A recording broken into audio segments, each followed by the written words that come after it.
Let's pull, it's now 2:34. We're going to start the meeting for the Budget and Resource Allocation Committee. If we can take a moment and go around the room and introduce ourselves. There are some people here who I'm not familiar with. So I'll start. I'm Joe Simonesci with Business Services, and to my left is Anya Finnessy, Fiscal Services Budget Supervisor. Terry. I'm Terry Judy. I'm the Vice President of Instruction. I'm Gal Samit. I'm Vice President for Business Affairs, AS.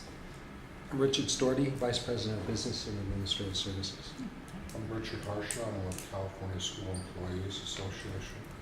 Lisa Bonner, Business and Administrative Services. Peter Dwight, Business Analyst in Institutional Effectiveness and representing class of finance. Shauna, Senior Risk Management for Business Services. Mark Whitworth from Faculty Association. Mary Aaron Crook from the Academic Senate. Head Belinder, Controller, Fiscal Services. Okay, thank you.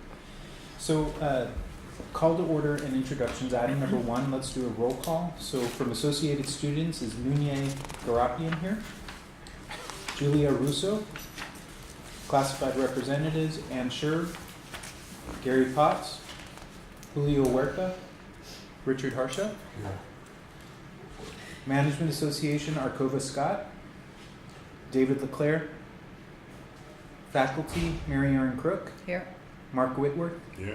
Rod Foster, and then our co-chair is Danny Hammond. Who's this? Who's there? Danny Hammond. Say here. He's here. Say here. Here. All right. Good. And Richard Storty. Here. Okay. So I'll be kind of chairing the committee today. It's Richard's first time, so he's going to observe and see how this works, and then we'll switch over in the future. Okay? So call to order. Item number 1 is done. Public comment. Lisette, do we have any public comment cards? Okay. Approval of minutes for June 23rd and July 28th. Again, I don't think we have a quorum, so we can do an informal meeting and move the approval of this consent item to the next meeting, which will be held in September. Does that work? We don't have a quorum. Did you check? We have What 1, do we have 2, to have? 3, 4, 5. We have 5 out of 13. We have 5. Okay. Voting here about the other people. I'm sorry. Actually, Peter, are you with I'm not on class the of it? list yet. I'm soon to be. Okay. So We let's But are just. you an official representative? Not today. Not No. official, but Okay. So we I do might not. be, but they didn't tell me. Okay. So Yeah. So we do not have a quorum. Okay. We do not have a quorum, so if everybody agrees, let's do another informational BRAC meeting, so at least we can go over what's being proposed as the adopted budget. And Lisette will put on the September BRAC meeting, 3 meetings, or 3 minutes worth of meetings. 3 minutes worth of meetings? Worth of minutes. There you go. Thank you very much. That's Are we- good for our biology teacher. All right, so item number 3 is the proposed fiscal year 16-17 adopted budget. We have a presentation and we have the summary. These are the standard items that usually go to the board. On September 7th, the board will hear and have their public hearing for the District 16-17 adopted budget. And just as a note of information, tonight is the Budget and Audit Subcommittee of the board to review the documents for the September 7th meeting. Okay? All right, so your first package you should have is the adopted budget summary. Everyone's got a copy of this? Yeah. Okay. So there are a number of things in here that I'd like to go through with you. So if you turn to page 2, this is the breakdown of just Fund 1 positions. So just Fund 1, in 15-16, we had a count of 777 total permanent positions that were paid from Fund 1. This year, as of August 15th, 2016, we have a total of 771. So there's been a reduction of 6 positions. That doesn't mean that we no longer have those 6 positions, but those positions are either funded by a different fund outside of Fund 1, or a percentage of those positions are being funded by something other than Fund 1. Okay? So again, we have not had a loss in positions, but the funding that pays for the positions is a little different. In total, we have district-wide 872 full-time positions. That's classified, faculty, any full-time position. Okay? Any questions about the Fund 1 budgeted positions? Where did you get that total number? Because I don't see that on this sheet. Is that 800 and something? I have it on a separate sheet of paper. Just Oh, for okay. my Because it says information. total employees. This is For just Fund one, One. fund one. Sorry. Gotcha. So that's a good point, because tonight, I'm actually gonna make the recommendation that we change this format a little bit, include all positions. So this may change by September. So what was the total number of employees? Sorry. 872 Yeah, okay. budgeted. All right, so page 3 is a breakdown of all of the district's funds. We have 13 funds, and we have total appropriations for fiscal year 16-17 of $264.4 million. So our Fund 1 unrestricted general fund, we have $152.5 million. Fund 3, which are all of our categorical and grant dollars, we have $44.4 million. Fund 29 is capital servicing fund, 1.7. That's the repayment for the lease of the banner software and equipment. Fund 33 is the child development center with $900,000, and that's for the CDC. Fund 41 is our capital outlay fund. At one time it was called the COP parking structure, and we can actually get rid of that portion of it, but $6.2 million in the budget. Fund 42 is the building fund, which is Measure P, with $5.8 million. Fund 43 is scheduled maintenance with 5.2. Fund 59, identity services, 58,000. This is all of the live scan work that happens for staff. Fund 61, our workers' compensation self-insurance fund, 1.9 million. Fund 62, property and liability self-insurance fund, 1.4. Fund 63, dental coverage self-insurance fund, 1.25. And the OPEB fund, Fund 64, $2 million. Fund 74 is the financial aid fund with 41.2 million. So again, this is the total appropriations. This does not include any fund balance that is not being planned to be spent this year. Okay? So quick question on that. Sure. So the capital servicing fund, Fund 29, the banner lease, is that an ongoing thing or is that a specific payment? It's over the course of 5 years. 5 years. Yeah, and I think we're in year 3 by now. 3 of 5, okay. Yeah. So just as a follow-up to the statement that I made about appropriations, Fund 64 has approximately $16 million in it for OPEB, but in fiscal year 16-17, we're only expecting to spend $2 million, and that's why it's an appropriation of $2 million. Okay? Any questions? Very good. So the next 8 pages are the high-level summary of the district's budget. We have our income. So if you look to the left of the column or the left of the page, you'll see 4-digit numbers. That's what we call the account code. And that is anything that starts with an 8 is considered revenue to the district. So this is Fund 1, federal funding, revenue. We have our final adjusted budget for fiscal year 15-16, our actual expenses for 15-16, and then the recommended adopted budget for 16-17. So for 16-17, our federal income is estimated to be $247,000. Our state income is estimated to be $100 million. And on page 2, our local income is estimated to be for fiscal year 16-17, $47 million. For a total income of $147 million, 147.6. What I failed to mention is at the top of page 1, the very top, it says beginning balance. All the way over to the right, we have a beginning balance of $20.8 million, and we'll explain that when we get to the PowerPoint. But for tentative, we had been saying that we thought conservatively we would have a beginning balance of $14 million. We had a number of surprises after July 1st that worked to the district's benefit. That $14 million was increased to $20.8 million. Okay? So we have a total resource of $168 million for fiscal year 16-17. If you look at page...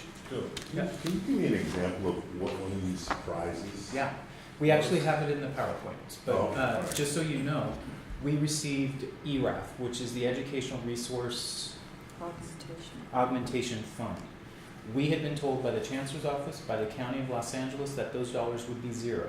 What those dollars are dollars that come in from the state that allows districts that do not have high property taxes to get their money in order to get their FTES funded. The property taxes in the state were so high this year that districts who were funded with their FTES, any additional money went to the other districts. We were not expecting that. It was a 0 in November when we got our apportionment report. It was 600,000 in February when we got our P1. And after July 29th, I think it was, we got a surprise of $1.7 million. So it adds up. And there were other buckets like that, but we'll kind of come back to it. So when did you find out about that? I think at the end of July.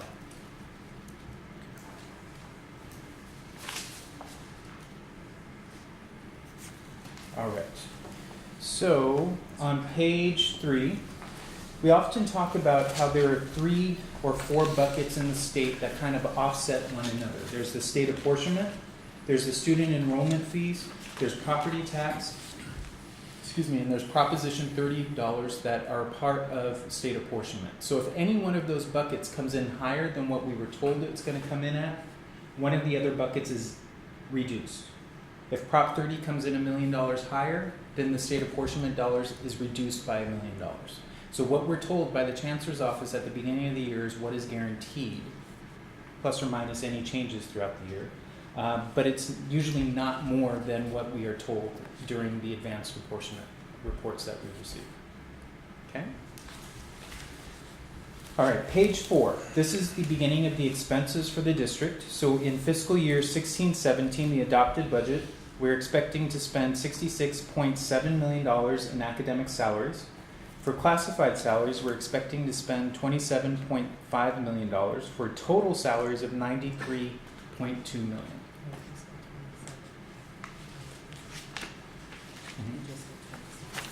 So classified salaries, I stand corrected, is expected to be $26.5 million with a total of salaries, academic and classified, of $93.2 million. On page 5, this is the breakdown of all of the benefits, whether it's medical, whether it's STRS contributions, PERS contributions, Social Security, cash in lieu, anything and everything related to benefits. So we're expecting to spend in fiscal year 16-17, $39.2 million. So the total salaries of 93.2 plus the 39.2, our total compensation for the district in fiscal year 16-17 is $132.4 million. On page 6, this is where we start the expenses for supplies and services. Our total supplies, we're expecting to spend $2.1 million. For total services, which includes consultants, lecturers, heating and oil and gas, utilities, board elections, auditing services, we're expecting to spend $15.8 million. On page 7, capital outlay, we're expecting to spend $230,000. And other outgo, we're expecting to spend $9.7. Now the other outgo has a few things that I want to highlight. First of all, other outgo is money that is from Fund 1 that goes to one of our other funds. So property and liability, which is funded by Fund 1, that money is taken from Fund 1, it becomes other outgo, it goes into Fund 62 or 64 for workers' comp and so on and so forth. The other 2 lines down there, 7,900 and 7XXX, that's the money that is set aside for contingencies, and the money that we've set aside for the PERS and STRS increases in the out years. So everybody's heard us talk about how PERS and STRS is more than likely going to get close to doubling over the next 4 to 5 years. We're trying to put money aside to lessen the impact when we get to fiscal year 2021. Okay, so just a couple questions. Tell us what page. This the page you were just looking at, the contingencies, that almost $4 million of contingencies. Mm-hmm. That's in addition to the $20 million of the beginning balance. No, that makes up the $20 million at the beginning balance. Well, if it's listed here under beginning balance, Mm-hmm. then how come we're listing it also here? I just don't understand. So Because the beginning balance is where we're starting the fiscal year. okay. This is the expense line of the budget. We're spending the money by putting it aside into a reserves for contingency. So we're not. So if It's not additional money on top of that $20.8 million. It's part of the $20.8 million. So we didn't spend it last year. It rolls over to this year, and it gets put into this line of the budget. So if you don't spend that money this year, you're telling me you're not going to end up with $24 million? No. Okay. well, I guess I'm just a little slow, I can't quite figure it out, but that's okay. And then I had one other quick question, on total supplies and materials, for this year. So page 6. Yeah, it's almost 800,000 more than last year. Right. Is that, I mean, That's normal. So what happens is when we do the adjusted budget, money comes in and out. So we were able to move money around. That's why it's an adjusted budget, not an adopted. The actual budget, so it went from 1.4 to $900,000. That's because we get money in from lottery funds throughout the year.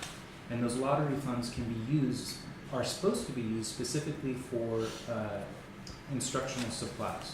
And so we're able to do a journal voucher within fiscal services to charge the money, the lottery dollars, and save general fund dollars, and we're able to move those general fund dollars into other lines of the budget. So as an example, we overspent last year, 15-16, about $3 million in adjunct. This $500,000 or whatever that difference is between the 1.4 and the 900,000 is used at the end of the year at the bottom line to offset the over expenditure in other lines of the budget.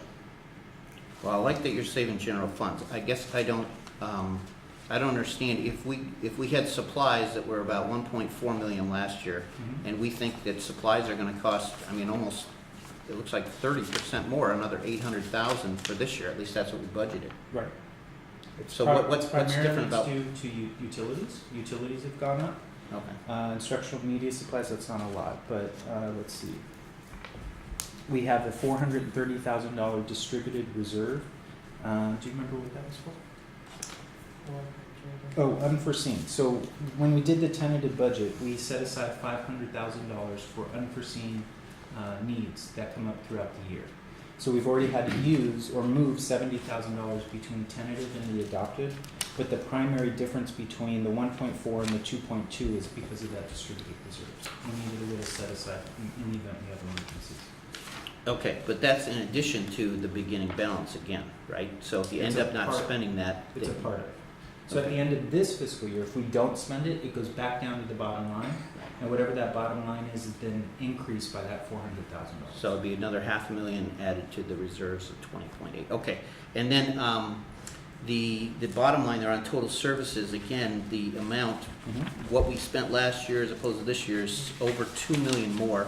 I'm just curious what, I mean, again, I know it's Well, let's probably. go down the line. Let's go down the budget. So we had a $200,000 increase in insurance. We have a $300,000 increase in, I think that's electricity. All right, it's okay. I mean, I didn't know off the top of your head, I don't need you to go through everything here, but I mean, off the top of your head, over $2 million from one year to the next is a lot of money. So it's because of insurance and because of Mandated costs. mandated costs, No way around it. meaning things like Utilities. utilities. Okay, Okay. all right. All right, any other questions? No? Okay. So on page, so going back to page 7, so we're setting aside the 3.9, almost $4 million for the reserves for contingencies, 3.8 million for the PERS STRS set aside for the increases over the next few years. And then we have reduced the amount that we've usually set aside in general reserves. So the state mandates that we have to have 5% of our budget, our total expenses and other outgo, 5% of that number in our general reserves, our restricted reserves, our lockbox reserves. So we've gone from $12,050,000 down to $8.2 million. What is that But- as a percentage? It's 5%. But again, that's That's- in addition to the 20 million that we It's started not in with, correct? addition. It is the $20 million. Let me So- help explain it. If you go Yeah. to page 2 of 8. Sorry, I'm just a little slow. No, with this that's stuff, okay. so- If you go to page 2 of 8, Yeah, you'll see the total income coming in for the year is 147 million. okay, The total resources available, that includes the 20 million carryover. So Okay. 147 plus the 20 equals the 168. That's the total available. Now, if you go to page 7 of 8, the last line is the total appropriated. So that includes all the expense lines, salaries, supplies, everything. And you Gotcha. see the total that we're allocating out is 168 million. So that's the reconciliation of the two. hopefully that helps. So, Yeah, okay, it helps a little bit, yeah, thanks. Okay, so page 8, this is the overview or the final highest level overview of the dollars, our summary. So available revenue, we are starting the year with 20.8 million. We have total income of 147.6 million, and then under appropriations, the first line, total expenses, 150 million. So in fiscal year 16-17, we're spending more than we're getting. So that $20 million is being reduced down to $16 million. So we are expecting to end fiscal year 16-17 at $16 million, a little more than that. Okay. Our ending balance as a percent of income is 10%, just under 11%. Our ending balance as a percent of expense is 10.6%. And our total compensation as a percent of income is 89.68%. And our total compensation as a percent of expense is 87.95. And again, our target is 85%. So this is a little high, but when we do our adopted budget, this number tends to show up a little high and it goes down a little bit throughout the year because of retirements or people who were leaving or positions that weren't filled on July 1st. So it kind of fluctuates. And we'll show you that as part of the presentation too. So based on the numbers, the highest level of the organization, are there any other questions? We're good? All right. So on Friday night, at the board meeting on Wednesday night, we're going to do a two-part presentation to the board and to the public. So Dr. Sorty is going to talk about what's happening at the state level, and then I'm going to talk about what's happening here at PCC. So if we can go to the PowerPoint, that would be great.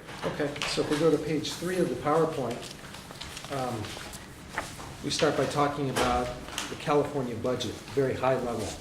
So the California budget, it's a strong budget for 16-17, but it's also a budget that's built with conservatism.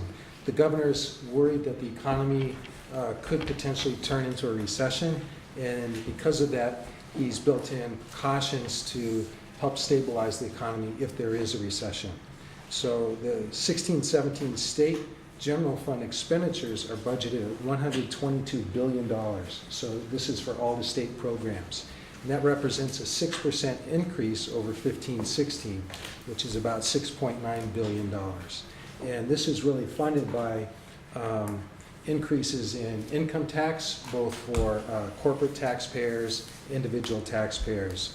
As we all know, the unemployment rate has been coming down in California, so we have more people in the workforce, more people paying taxes, and that's fueling state revenues, which support this type of increase for the general fund. The 16-17 budget is $37.9 billion, or 41% higher than the 2008-2009 budget, which was the low point during the major recession that we just came out of. The 16-17 budget prepares California for a recession. The governor's built into the budget a rainy day fund of $6.7 billion, and that's a $3.3 billion increase over last year. And what that's intended to do, if revenues at the state level come down or lower than projected, then the governor can tap into those resources to support the economy. But you know, that's a good thought to have, but when you look at the total budget, annual budget of $122 billion, $6.7 billion really isn't going to go very far if there is a major recession. But that's the idea for that. And what the governor has also done is limited ongoing funding. So when we talk about the budgets for community colleges, you'll see that there's a lot of increases for categorical programs, but you're not going to see a lot of increases for ongoing funding. And that's where the precaution comes into play. The governor is very conservative.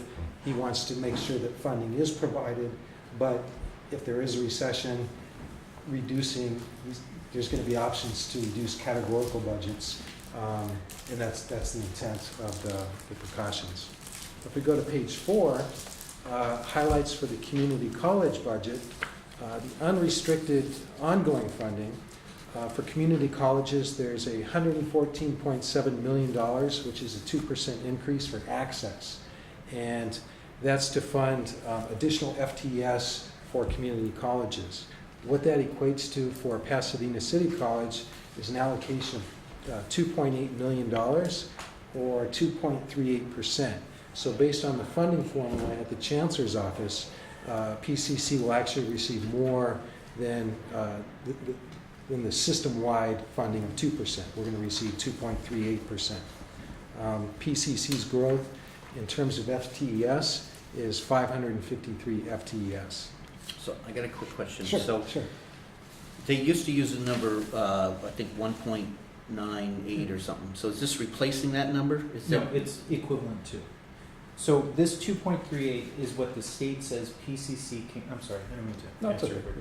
it. Is what, based on the growth formula that the state has, this is what we have the ability to grow to. When it comes to the bucket, the district usually receives between 1.8% and 2% of that bucket of money. okay, so this isn't about that bucket of money. This is about growth. This is growth, yeah. Growth. All right, all right, all right. In the states, the growth formula changed last year. It used to be a straight allocation, so the number of FTS, that's your allocation, and if there's growth money, it's based on the number of FTS. Now there's different parameters, I believe 5 parameters that are evaluated part of the formula, looking at socioeconomic factors of each of the different districts. And those PCC, as a result of looking at all of those parameters, our growth is 2.38%. When we're looking at FTES and growth, currently there's 29 districts that are in stabilization. So that could be an opportunity for PCC. If we exceed our target, the districts who are not reaching their target, additional funding could be available at the state level. So 29 districts are in stabilization. Some of those districts, it's very short. You know, they miss by less than 1%. I think it's 9 of the districts missed their target by less than 1%. But other districts are anywhere from 3 to 10% under their targets. So what that means is some districts can't reach their FTS target, and if they don't, and if PCC exceeds our target, then there's an opportunity to capitalize on that opportunity. So is that guaranteed that they would do that, or it's just something they decide at the end of the year? If the other districts don't meet their target, then the Chancellor's office will redistribute the Oh, funding. it will. Right, but there's no guarantee that the other districts won't meet their target. Yeah, no, I Yeah. understand that, but Yeah. they will redistribute the money, Correct. so, okay. Another part of the unrestricted ongoing funding for the system is a general operating allocation increase of $75 million, and PCC's portion of that will be $1.6 million. Then we go to page 5. We're looking, so now we're into restricted ongoing funding. There's a $200 million strong workforce program, $48 million CTE pathways program, and $30 million basic skills. How do these compare to the previous year? The $200 million, that's a new program, and each of these are augmentations to what was provided in the past. So the $200 million, that's the largest program, and that's new for this year. The CTE pathways, I'm not sure if that's new. New, that's new also. Wasn't there CTE We've got funding? CTE. Yeah, we had CTE, well, there was CTE funding. There's CTE funding. But is it pathways? I think we've had pathways. And what about basic skills? Do we know? Basic skills, I know the portion coming, basic skills existed. I don't know the system-wide total, but I know PCC, our amount was in the neighborhood of 500 to 800,000. Is it, it's increased? We'll be getting more, yes. Our basic skills money is going up, but they're also going to change the way they do that too, because they're going to blend basic skills and equity together. Oh, they are? And, yeah, and Okay. basic skills, equity, and SSSP will all be kind of combined into one fund as opposed to the way it's currently split out. Okay, that probably makes sense. Basic skills, equity, and what was the other one? SSSP. SSSP, yeah. So then as we move on to page 6, we'll see restricted one-time funding. So, revenues are high at the state level. The state budget's $122 billion. So these restricted one-time funding, it's a way to distribute that one-time high income at the state level to community colleges. So the first item is $185 million for deferred maintenance instructional equipment. PCC's portion will be $3.7 million, and that amount is allocated based on FTES. The next item is $105 million to pay down the mandated claims. PCC's allocation of that will be $2.1 million. Can I ask a quick question on that? So does that have to do with PERS and STIRS, or what do they mean by mandated again? claims, yeah.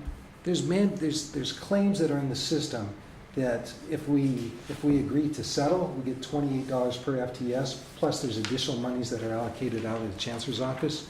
We don't have to settle for that $28 per FTS, but if we don't, there's no guarantee that we'll get funding in the near future or ever. So PCC and I think all but 5 districts have elected to go with the $28 per FTS. So what kind of claims? I mean, what are we talking about? I mean, I'm just... So we have, so we recently went through the waste management audit. So there's a program that we have on campus. And so for the last 10, 15 years, we have been going back and forth with the state for on their finding audits and whether or not we should get what we say we should get. So the state will turn around at some point and say, okay, PCC can have 500,000, but you'll get it when we can afford to pay you. It may be 10 years from now, maybe 100 years from now. So instead, what we do is opt into this program to get $28 per FTES, so we continue to get the money that we're supposed to get. So a mandated claim is what the state owes us, but they cannot afford to pay us. And the way we get the money is to offset it by getting $28 per FTES. Okay, all right. So it has nothing to do with the increase in PERS and STIRS and No. helping to pay No. for that. And we'll actually show you, Yeah. we can go back to the summary and show you what you're talking about is in the budget. Yeah, okay.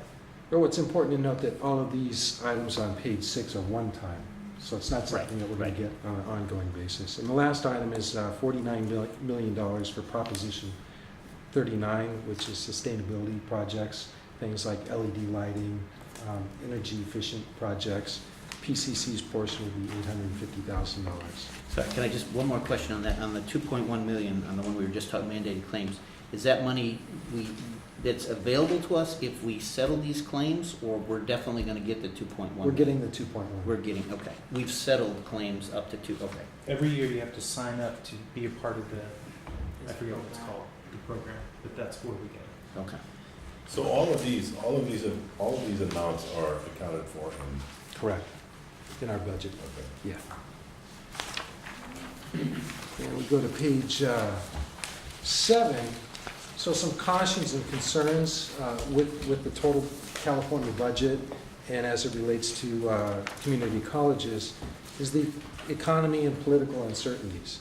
So our state economy, while it's currently strong, it's not as robust as it was last year, and that's one of the reasons why the governor is very concerned and cautious when signing this budget into law. Last year at this time, our forecasted revenues were exceeding our budgeted revenues by fairly large margins. Now we're just barely making the budget. So you could see where it's kind of the state economy, the income coming in, while it was going up at a higher level last year, it's stabilizing or it's leveling off now, and there's concern that we could dip into a recession.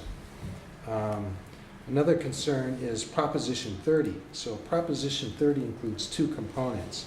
One is a sales tax increase, and another is an income tax increase. So the sales tax component, which makes up about 20% of the funding from Proposition 30, expires at the end of this year.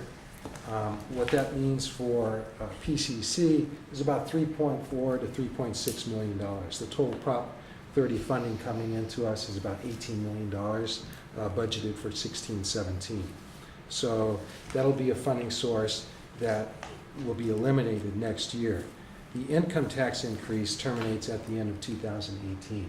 So there is interest in another initiative to extend the income tax increase, which is for high income earners, dual filers of $500,000 or more, or individual filers of $250,000 or more. But again, there's no guarantee for that. But it's actually gonna be on the ballot. It's on the ballot. It's on the Yeah. ballot, okay, okay. But there's no, no guarantee. No, no, I get it, but. Yeah, yeah. Increasing STRS and PERS obligations, which Joe's already mentioned, and I'm sure everyone in here is very familiar with. The rates are more than doubling. So the prior rates that we had were 8.25% for STRS, and by the year 2021, those will be up to 19.1%. The effect for the California Community College system is an increase in expenses as a result of that of $410 million by the year 2021 or 21-22. Pasadena City's College are by 21-22, our expenses are projected about $15 million. In the past, we were in the neighborhood of $7 to $8 million. So that's huge when you think about an ongoing expense. So that's why in our budget, we're building in, if you will, a sinking fund. So anytime new revenues come in and we have the availability of doing so, we allocate them to the sinking fund for the PERS STRS. That way, once we get to this large obligation where we're paying $15 million a year for PERS and STRS, we have a reserve built up which will decline, and the idea is we have revenues going into it, so eventually it will stabilize. So we'll have enough coming in that meets the annual obligation. So where is that sinking fund? I mean, did we go over that in We here? did. So go back to your summary, onto page 8, I'm sorry, page 7. And on the left where the numbers are, the account streams, go down to 7XXX. It's part of contingency. Oh, okay, sorry, yeah. So the other part is, our contribution is going up to the 19.1, but the state also contributes on our behalf, and they max out at 8%. So if you look at page 1 of 8, Yeah. and you look at line 8695, this is what the state contributes to CalSTRS on our behalf, which is $4 million. You'll see $4 million in the adopted budget. And then if you look on page 5 of 8, at line 3150, Sorry. At line what? page 5 of 8, line 3150, 3150, okay. you'll see a little more than $4 million in the adopted budget for 16-17, and this is the expense of that $4 million coming in. Okay, so the state's paying that 4 million, and then this We is paid a- the same $4 million, but we have some other things in that line. That equals $5,000. Okay. Okay? So that's our contribution and the state's contribution. So is it a total of 8 million that's getting paid out? No, it's $4 million coming in, $4 million going out from the state. Okay. Our part for STRS alone, and we'll get to that in a second, but our part for STRS, Well, if we're gonna get to it, it's fine, I don't Yeah, want we'll get to it. Okay. Oh, It's fine. on the contingencies that are getting set aside now for these future increases, what's going to happen with them? Are they being Contingencies- invested? I'm sorry. Are they being invested in some way? They're being invested, but it's through the county, and it's, So it's the typical, Basically nothing. very low, yeah. okay, okay? okay. So that really concludes the overview of the state budget and as it relates to community colleges. And next, Joe's going to be going into more detail on the Pasadena budget. So on slide 9, this is just a reminder to the public that we have an obligation by law to pass an adopted budget no later than September 15th and submit it to the state. On page 10 is where we start the overview of where Pasadena City College is for fiscal year 16-17. So here's that beginning balance of $20.8 million.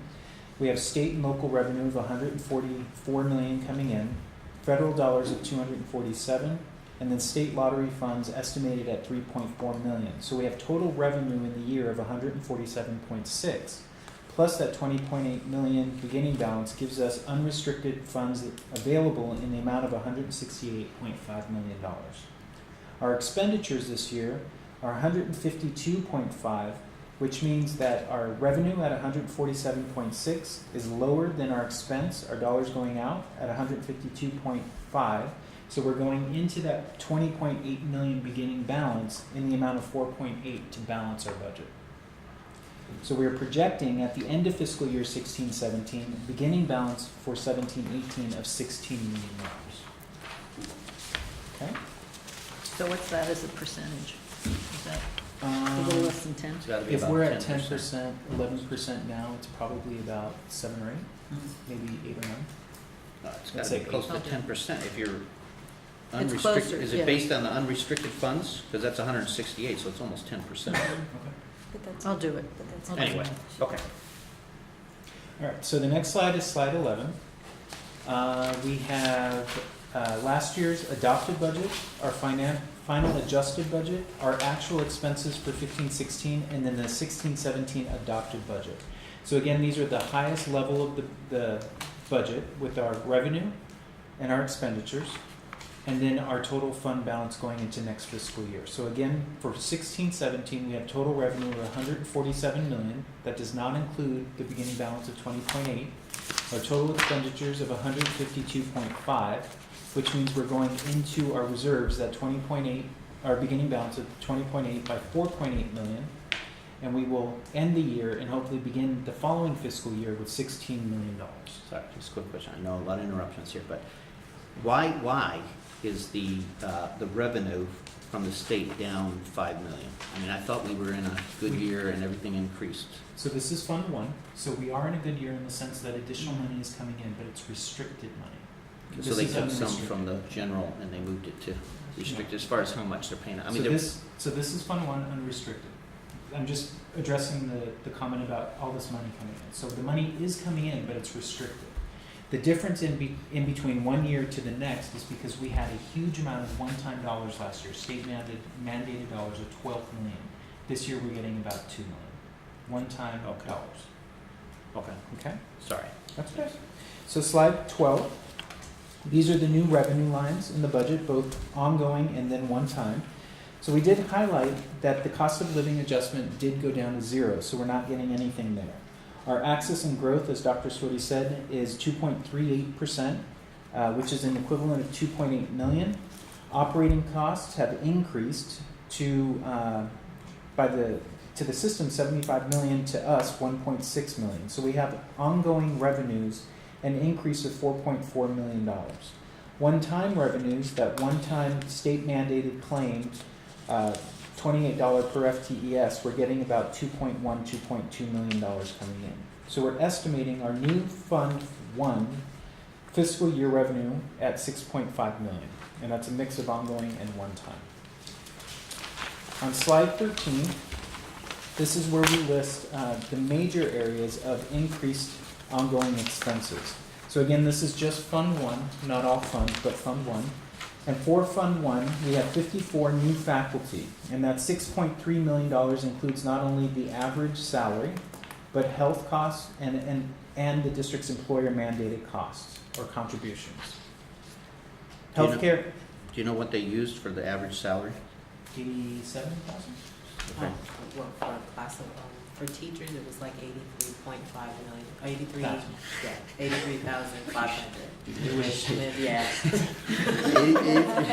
83,500 and, for, and- yeah, yeah, like new okay. faculty. Yeah, and then did we actually hire 54? Yeah, Okay. we hired more than that, Okay, but this is just again Fund 1. yeah, all right. Healthcare increase of 1.2 million. Our CalSTRS increase is 1.6 million. Our CalPERS increase is 600,000. Our salary increases that are negotiated are 1.2 million. Step and column increases 895,000 as a set aside. Affordable Care Act set aside is 187,000, and that's actually cushioned, and it's cushioned because there's the potential for a potential fine, but we do not believe we're going to get that fine. So there's about, I don't know, $75,000 in that line that's probably going to go back to the bottom line of the budget. And then there's that 500,000 that we set aside for unanticipated expenditures. And then we have 1.9 million going from Fund 1 to other funds like a property and liability fund, the dental fund, and the child development fund.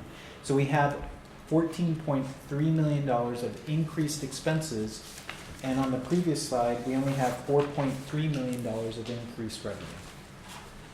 Okay. So we now have slide 14, and this is just a reminder to the college community, the board, and the public that we do have an integrated planning model. This was the model that was followed, and in this model, you'll see the dates that these activities took place. For those of you who attended the budget retreat, there were a number of items that were requested through the integrated planning model that were prioritized at the budget retreat. Those things did make it into the budget. We had several hundred requests. It was probably several millions of dollars worth of requests. We could not do everything, but we could do some. There was $100,000 for reassign time. We were able to do that. We were able to put aside or shift money for stipends for the Office of Instruction. There were a number of things that we were able to do which came out of integrated planning. So integrated planning definitely did inform the budget resource allocation based on program review. Okay. The next slide is slide 15. And the district believes, based on 15-16's performance, that we will receive additional money, but there is no guarantee that we will receive it, so we did not put it in the budget. But we do believe between the end of 15-16, where we filed the P2 report, and the actual close down of the fiscal year on June 30th, we had an increase in FTES. So those dollars will come to us if we get them at recalc in December of 2016. And we estimate that amount to be $1.2, $1.3 million. There's another 255 FTES that we were able to report to the state. Now, every year, the Chancellor's Office holds back a certain amount or a certain percent of our dollars in the event there was a calculation mistake, and they call it a deficit factor. For 16-17, they're holding back less than 1% of funding in the amount of $900,000. Like fiscal year 15-16, more than likely that number will be zeroed out, which means the district will get that $900,000. So again, we think we're going to get it, but there is no promise, there is no guarantee, so we did not put it in the budget. Would that also be in December? No, that would be at the end of the fiscal year. So we would Oh, know okay. probably in July of 2017. July, okay. Yeah. So in total, we're looking and hoping for another $2.1, $2.2 million. That's not a part of the budget. All right, on page 16 or slide 16, this is the slide where we monitor and retract the total compensation amount for the district compared to income or revenue, and then compared to the expense. So we go back to 12-13 to show the percentages, and we bring it out to 15-16. In 14-15, there's an asterisk there, and then there are double numbers. We gave two numbers to the college community to show that the retroactive increases for faculty is the reason why we were at such high numbers at that 94%. But if those numbers had not been given and they were given in the years that they should have been given, then the percentage for that year would have been 88% as a percent of income. So we wanted to show both. And then in 15-16, there are two asterisks, and the reason why we have 82% and 90% is because of that large dollar amount, that $12.5 million in one-time dollars. We wanted to be able to show both percentages, with and without the 12.5.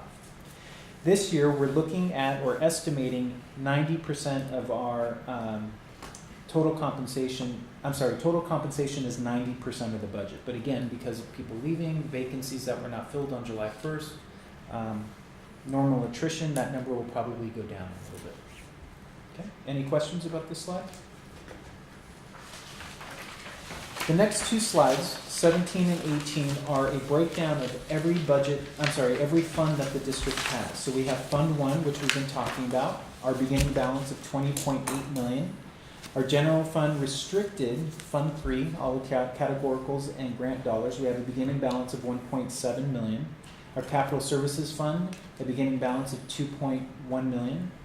Child Development Fund, a beginning balance of $250. Our Capital Outlay Fund, which is Fund 41, $6.1 million. Building Fund, Measure P, is $8.7. Scheduled and deferred maintenance, $3.1. The next slide, fingerprinting, slide 59, is $128,000. Fund 61, $284,000. 62, property and liability, a beginning balance of $379,000. Dental coverage, beginning balance of 2.5. OPEB, 15.2. And then student financial aid, $737,000. So again, this is the beginning balance for those funds. This page here with all of the funds and the dollar amounts, they're not gonna equal each other because this is what we're gonna spend throughout the year. This is where we're beginning the year at the funds. Okay? All right, any questions? All right. The next few slides are related to Fund 41, which is capital outlay. We're beginning the fiscal year with $6.1 million. We've set aside $2.1 million for facilities and $1.2 million for information technology for a grand total of $3.3 million in appropriation. We believe that at the end of the fiscal year, we'll have $2.8 million left in the fund, but that does not include any revenue. So there's a $10 fee for every student who registers that goes towards Fund 41. And there's also some contributions that the district does from Fund 1 into Fund 41 to kind of level it out.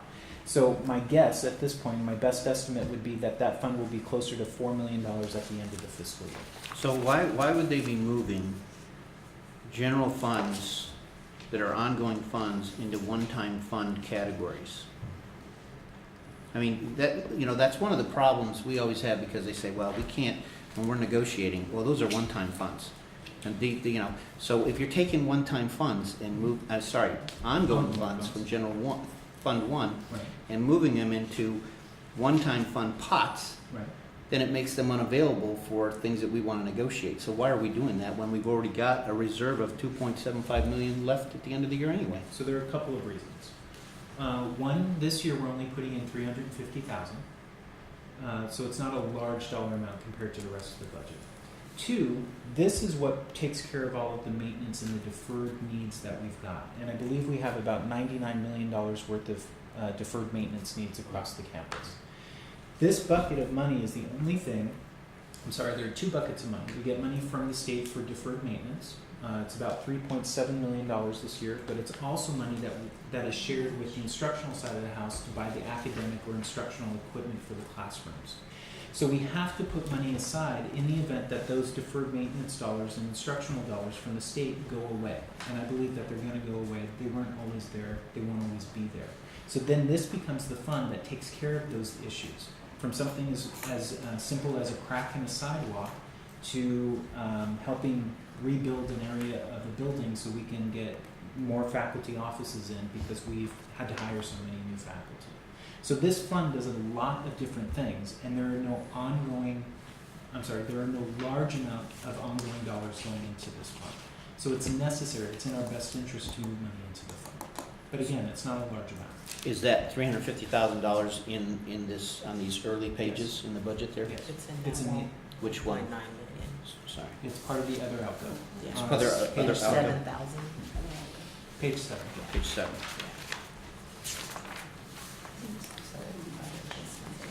It's part of that, okay. Yes. All right, thanks.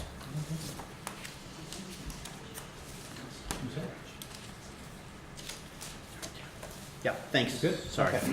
That's okay. I want you to ask these questions, Andy, because people don't ask and then they don't know. And I'd rather you ask. So that slide 9 is just the overview. Slide 20 is a breakdown of the $2.1 million that's being set aside for facilities. So we have $350,000 going towards roof replacement, $75,000 for a dust collector. This is a risk management issue. From what I understand, we have health and safety needs, so that needs to be replaced. Interior paint for the library.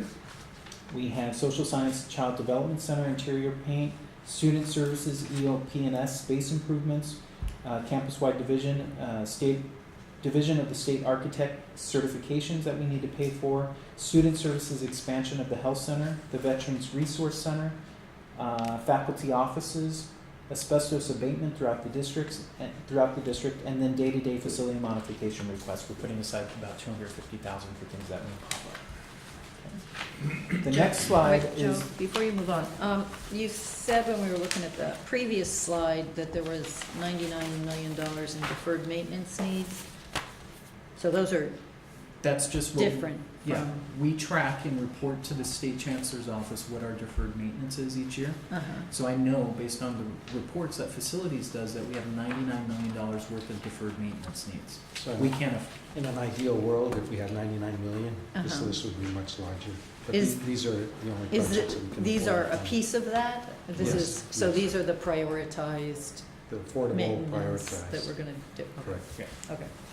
So on the next slide is a breakdown of the $1.2 million for ITS. So we have 365 going towards ongoing enterprise applications or banner upgrades and expansion. Security, the public service announcement system that's on top of the buildings, we need to update and expand that service as part of our safety plan. Wired network upgrades, Microsoft System Center, disaster recovery setup, server replacements and upgrades, telecom upgrades, and smart room refresh. So that list is about $1.2 million. Any questions? No? Okay. So every year we highlight what we believe are some of the future budget cycle risks. And Dr. Sturdy already talked about some of these, but just as a reference to the district, our benefits, even though we have been able to negotiate very good increases, there's still increases. So our benefit and healthcare reform increases are continuing to go up. However, the program design changes are helping that.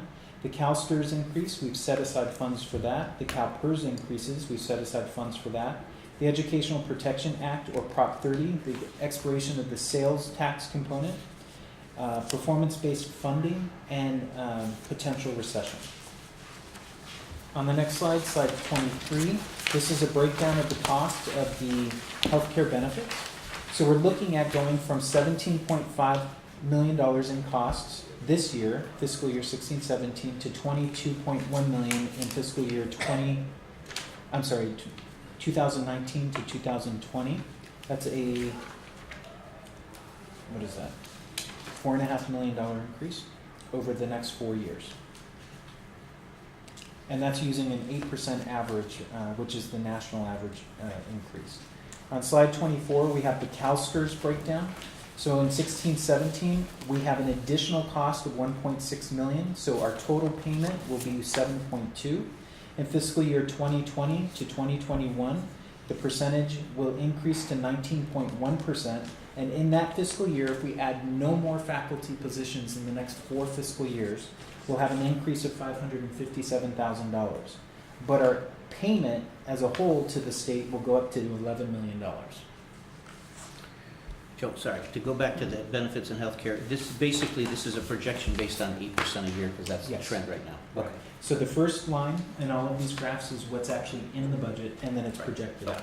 And the 8% increase, is that going back a number of years, or is that That's the Just- national average. So we just looked at the national The average. and national applied it to average. ours. this year? Or is it the national average over the last 4 or I think 5 it's the years? last 3 years. Okay. Yeah, if we used PCC's average, it would be like 18%. Yeah, well, we had a, Yeah, that's huge. All right, CalSTRS, so we just talked about that. So the next slide, slide 25, is CalPERS. So in this fiscal year, we have a $589,000 increased PERS, so a total payment of $3.5 million. In fiscal year 2020 to 2021, our percentage goes up to 19.8%. And again, if no new additional classified positions, we would only have an increase of $284,000, but a total payment to the state of 4.6. So from 3.4 to 4.6, 3.5 to 4.6. And then on the last slide, this is the breakdown for the Educational Protection Account or Act, and this is Prop 30. So again, this year in December, we're losing 6 months of additional revenue related to the expiration of the 0.25% sales tax. So we have a running balance showing you how much we've received, and then in this fiscal year, we've been told by the Chancellor's Office that we should expect to receive just over or just under 18.1 million. So that's a little less than what we got in fiscal year 15-16, but it's still a little stable.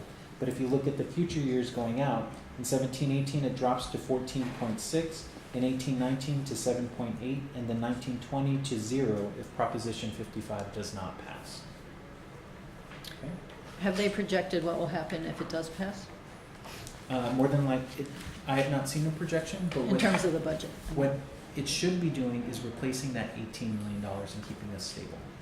But it's different, right? The tax structure is different this time around. It's only on the Right, income tax. because it's- Not the sales tax component. Yeah, Okay, so, and it's on higher earners. sheet done? Yeah. So, What slide? sorry, that same slide, the one about the Prop 30 thing here, the Okay. last one you're just looking at, I guess 26. Mhm. So these are the funds we got from both parts of the Prop 30 in 13, 14, et cetera, all the way down. Right. So you get to 15, 16, it's got both parts in it. Mhm. In 16, 17, that projected amount, that includes the half year where it's been cut off. Yes. It cuts off, okay. Yeah. So how are we, is it assuming the cutoff of only the sales tax? Because there would be, if both of them get cut off, there'd be nothing, Just the sales taxes. just the sales 6 months tax. of the sales tax. What, because the income taxing actually goes till 18, 19, I'm Right. reading that right here, okay. Correct. So then through 18, 19, these numbers are going down because it's just based on the income tax. Right. Okay, I'm just trying to, okay, gotcha. Why would, I mean, I could see, once you lose the half year where you lose the sales tax, Mhm. why is the income tax continue, are they projecting that income is gonna go down in the state? Because, I mean, So for usually- 17, 18, for the whole year of 17, 18, Mhm. you wouldn't have the sales tax, but you would have the income tax. So you And the same thing for 18, 19, and it's Mm. half the amount, so I'm trying to figure out why that is. So usually it's about the economy. So if the economy is doing well, the second portion of the tax is on the highest earners in the state. So if the economy continues to do well, the 18 million is going to replace the 0.25% in tax revenue. As you go out, you're starting to lose money because that money is going away. So the revenue coming in on those higher earners is not going to be as much in future years. So we get money in the rears after the money is collected. So they're expecting less high earners the projections are that the economy's gonna get, this is projecting the economy's gonna get worse and you're gonna let less high income people that were paying this tax. They're taking into consideration potential recessions. They're taking into consideration the people who are moving out of the state because they're being taxed too much. There are a whole number of assumptions that go into these numbers. Okay. Where are the numbers from? The Chancellor's Chancellor's office?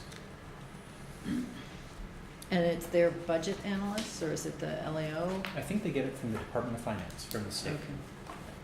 So again, it's just a projection. It's an estimate. It's not perfect. Like this year, we thought we were going to be at 14 million as a beginning balance. We were really happy with that. And suddenly we had $5 million come in that we just did not expect. So all kinds of things can happen. Okay. All right, any questions? No? All right. So our next meetings are scheduled for September 22nd at 2:30 in this room, and then October 27th at 2:30. And if there are no other questions, we can adjourn. Okay. Thank you.